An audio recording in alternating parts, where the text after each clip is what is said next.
Finally, basketball season is upon us. Locked On Illini, let's go.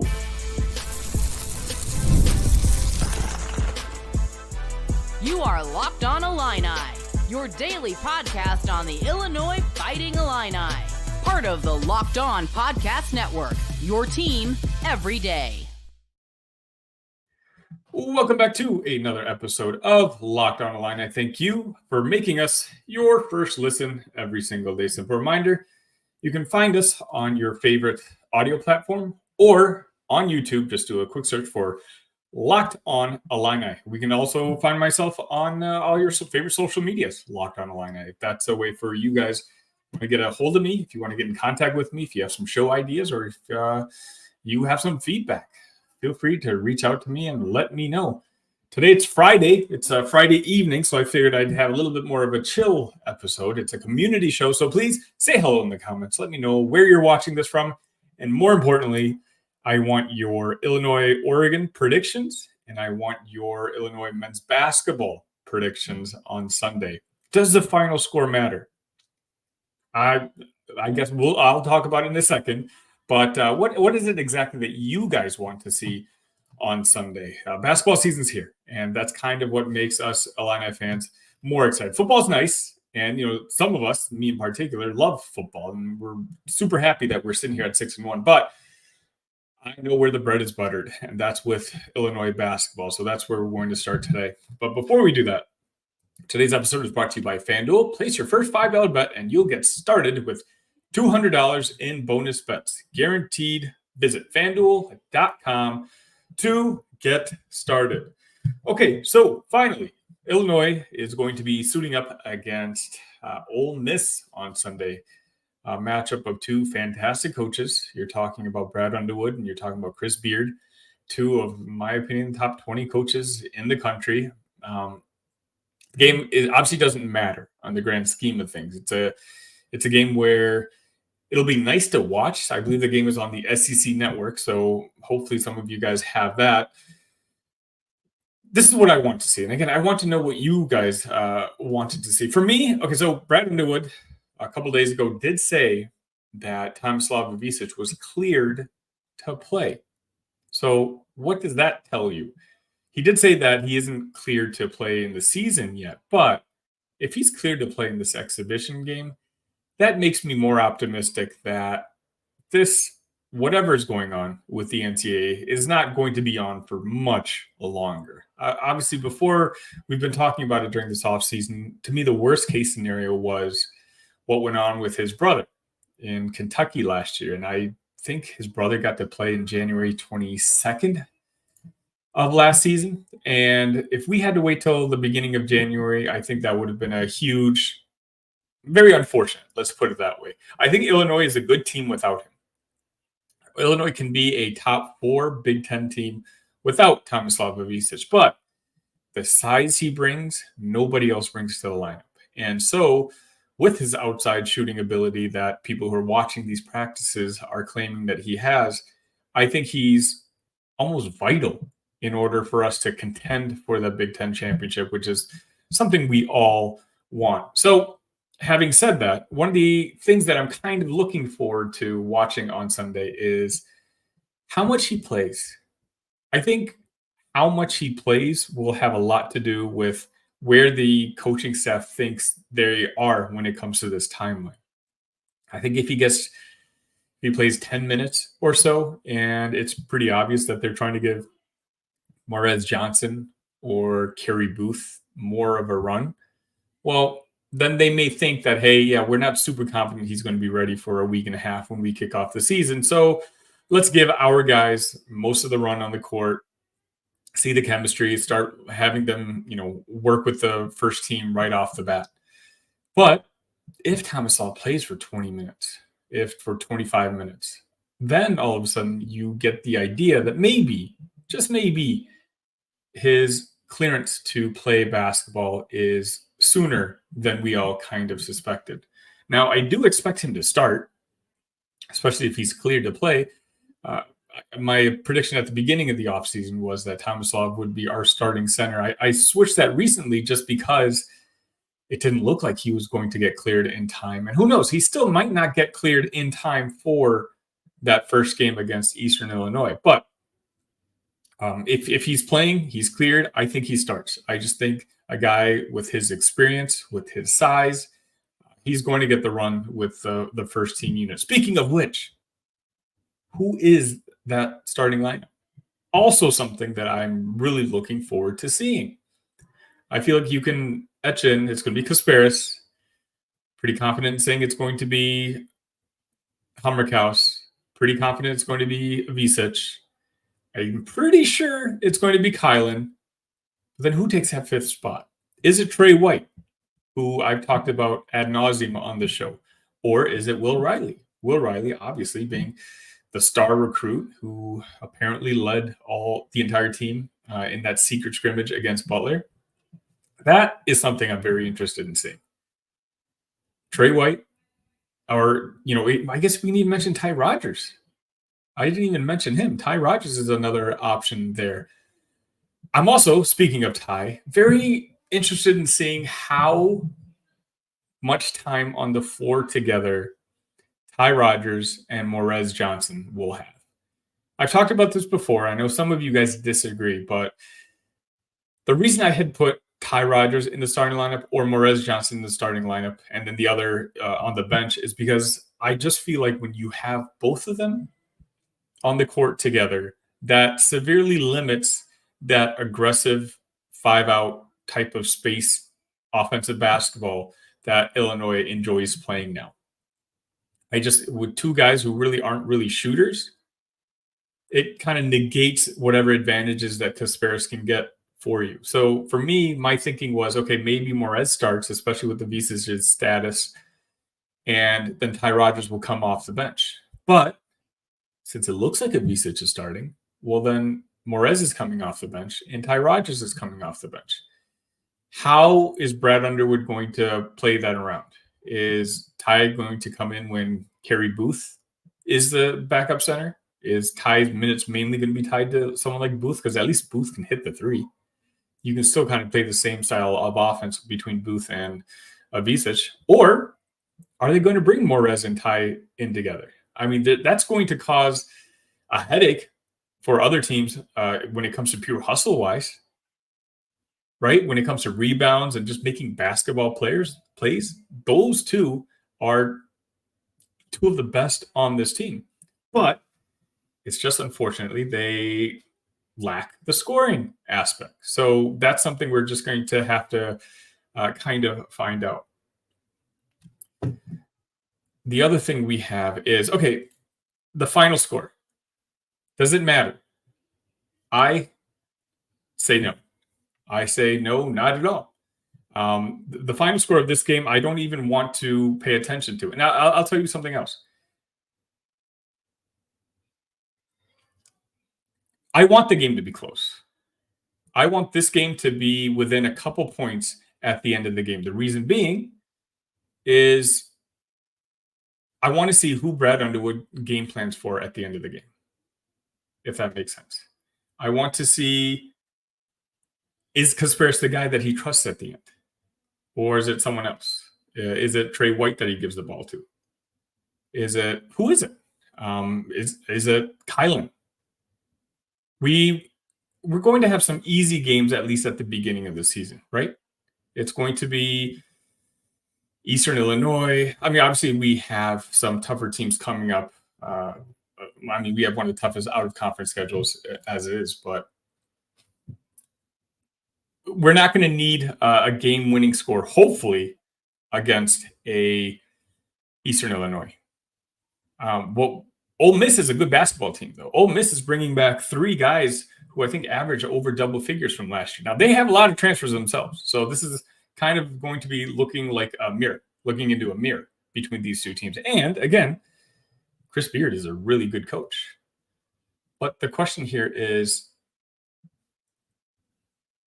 in a game like this, we're going to get an idea. We're going to have a glimpse of what it is exactly that Brad Underwood, where he sees this team, who he trusts now at this point.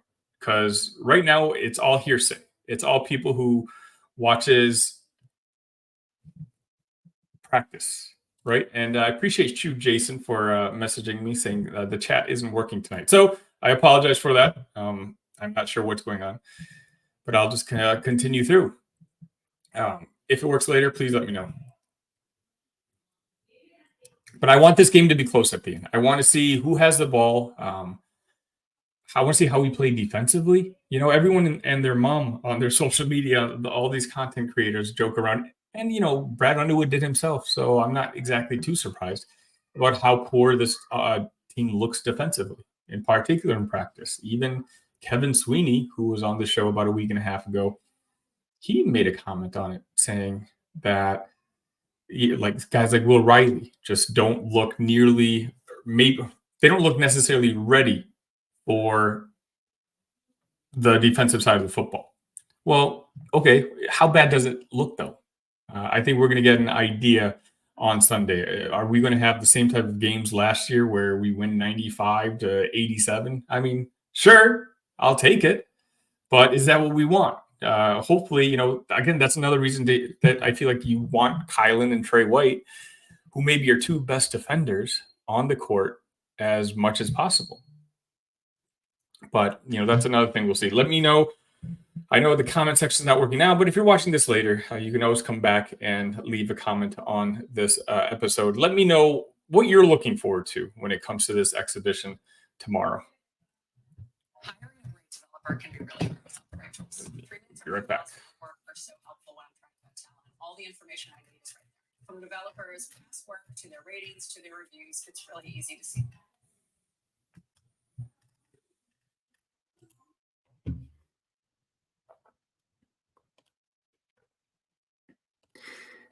ZBiotics pre-alcohol probiotic drink is the world's first genetically engineered probiotic. It was invented by PhD scientists to tackle rough mornings after drinking. Here's how it works. When you drink, alcohol gets converted into a toxic byproduct in the gut. It's this byproduct, not dehydration, that's to blame for your rough next day. Pre-alcohol produces an enzyme to break this byproduct down. Just remember to make ZBiotics your first drink of the night, drink responsibly, and you'll feel your best tomorrow. Here's how to use it.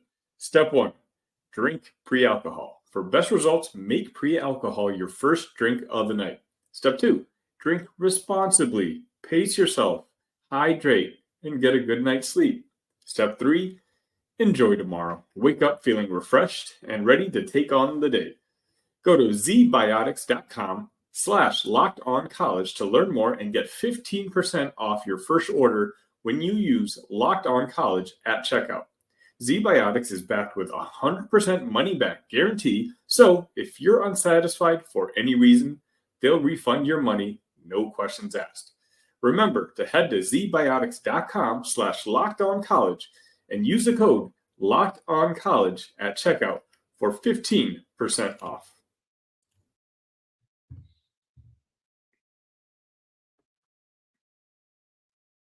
This episode is sponsored by PrizePicks. PrizePicks is America's #1 daily fantasy sports app with over 5 million active members. PrizePicks is the easiest and most exciting way to play daily fantasy sports. All you need to do is pick more or less on 2 to 6 player stat projections and watch the winnings roll in. Right now, Caleb Williams' passing yards, just 1 yard, gets you a win on PrizePicks every week in September. That's right. Only 1 yard gets you an automatic win every football weekend in September. 4 weeks of free W's. Don't miss this deal on PrizePicks because it's gone when September ends. PrizePicks is the best way to get action on sports in most states, including California, Texas, and Georgia. Me living now in Texas, again, I don't have the choice of online gambling, so PrizePicks is kind of my go-to at this point. Just remember to download the PrizePicks app today and use code LockedOnCollege and get $50 instantly when you play $5. That's code LockedOnCollege on PrizePicks to get $50 instantly when you play $5. You don't even need to win to receive the $50 bonus. It's guaranteed. PrizePicks, run your game.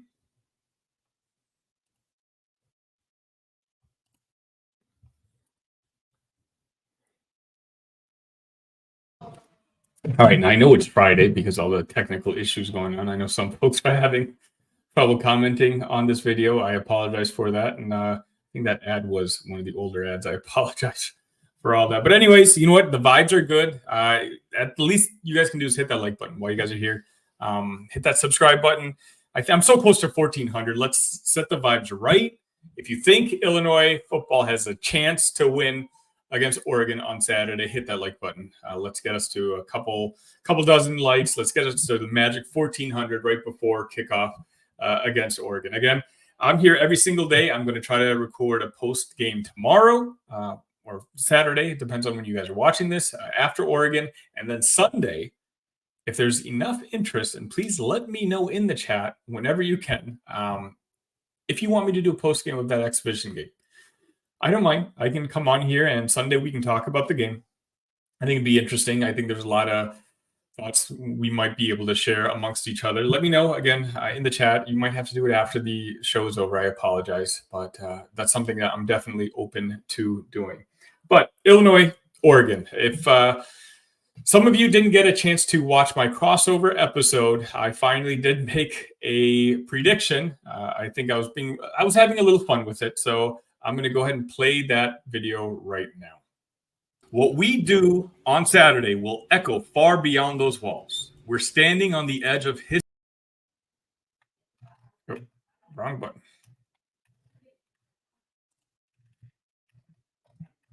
What we do on Saturday will echo far beyond those walls. We're standing on the edge of history, looking across at the number one team in the nation, the Oregon Ducks.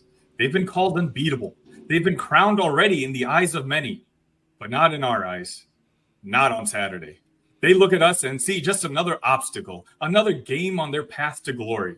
But they don't know what beats inside these hearts. They don't know the fire that burns within the Illini. They don't know the blood, sweat, and sacrifice you poured into this team. All they see are rankings, statistics, and predictions. But we know something they don't. We know that heart, grit, and belief can shatter even the strongest of giants. You're not just playing for yourselves out there. You're playing for everyone who's ever doubted the program, for every fan who believes in this team, for every young kid who dreams of wearing the orange and blue. You're playing for Illinois football. You're playing for the legacy that we can start building today. Oregon has speed. Oregon has power. But do they have what we have? The will to keep fighting when everyone else says you should quit? The brotherhood that comes from years of battling side by side? They may not. Remember this. They may be the favorite, but no one can measure the size of your heart. No one can measure your desire to shock the world. Out there, you don't give them an inch. You fight for every yard, every tackle, every play like it's your last. And when they come at us, when they try to overwhelm us, we stand together as one, unbreakable, unyielding. We may not have their ranking, but we have the power to change it. We have the chance to write history. This is our moment. We take it today. So when you walk out on that field, I want you to hear this. Illinois will not be stopped.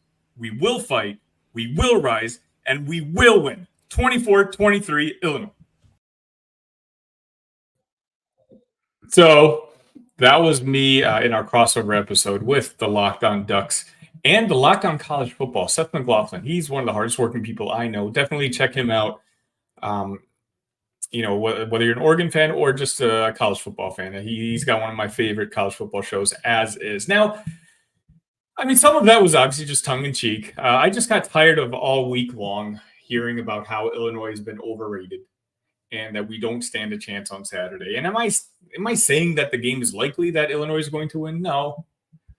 I'm not going to be one of those guys. But at the same time, I'm not going to be sitting here on the sideline predicting a loss and being in what could be a magical Illinois year, right? I mean, the analytics don't exactly say that we're a great football team. I think we're hovering right around the 25 range-ish, but we weren't supposed to beat Michigan, right? We were 6.5-point underdogs against Michigan, 9-point underdogs against Nebraska. We were 19-point underdogs or something along those lines against Penn State.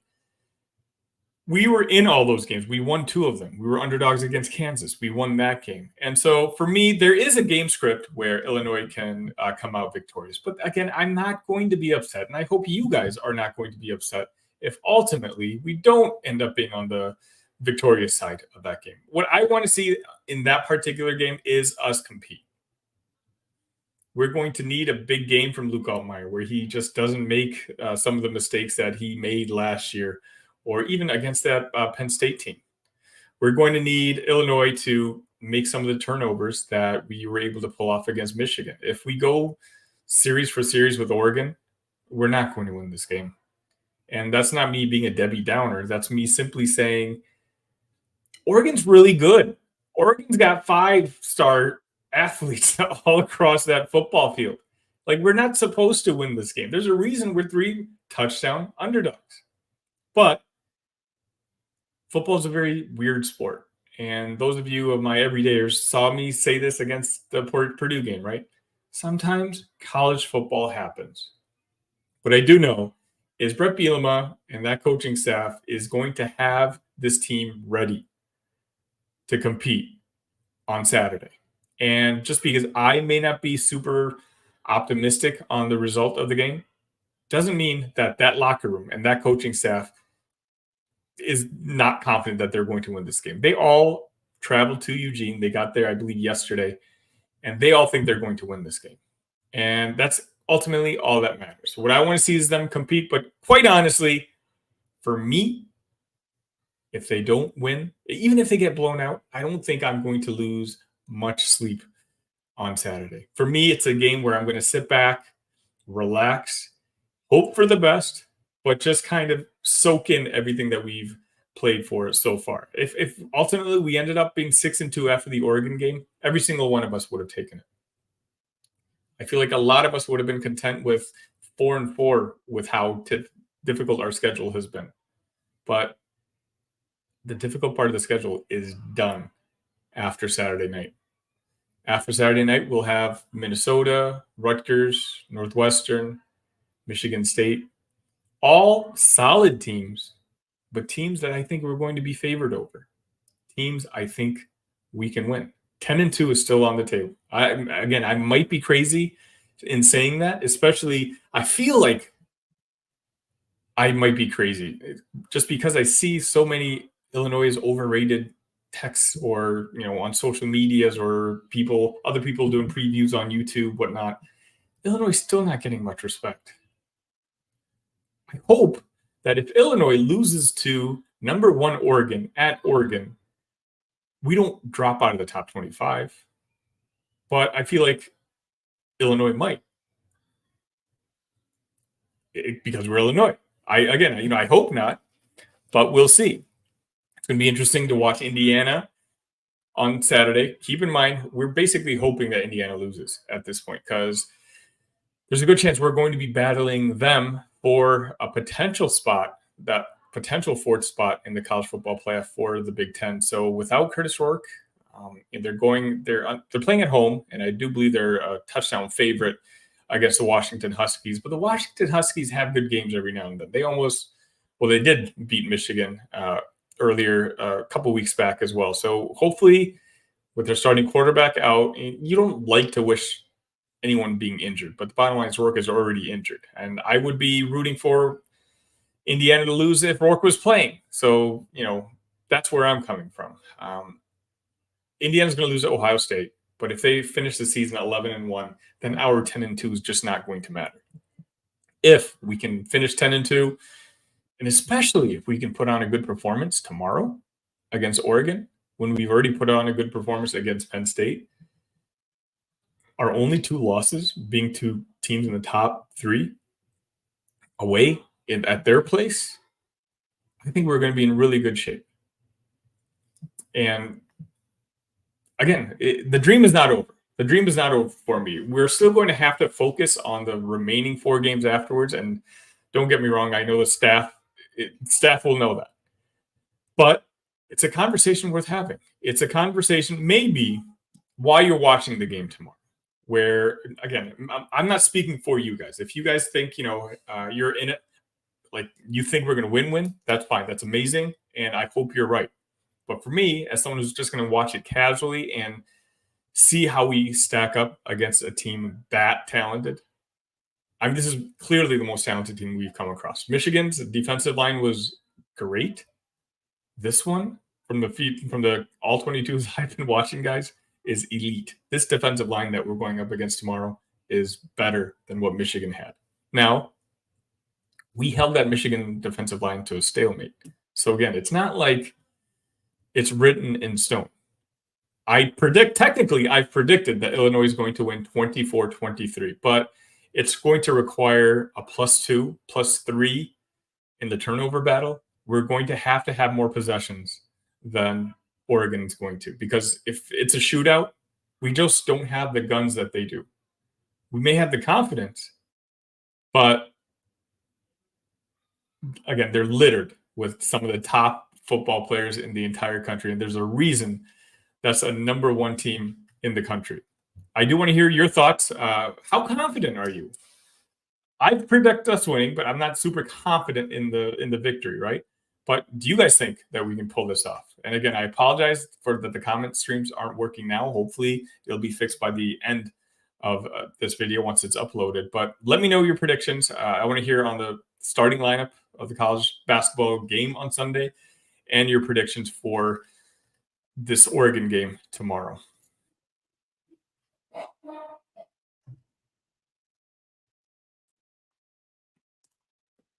Hey, NFL fans, you can start the season with a big return on FanDuel, America's #1 sportsbook.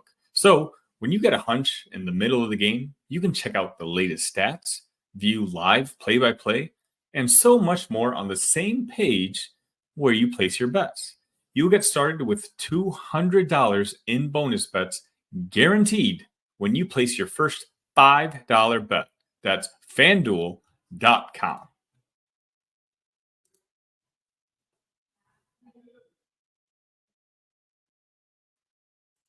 Before I wrap it up, I did want to make note of Shauna Green being extended, the women's basketball head coach, who I am very high on. I think you guys know, my everydayers in here know how much I admire and am grateful that we have Brad Underwood in charge of our basketball program and Brett Bielema in charge of our football program.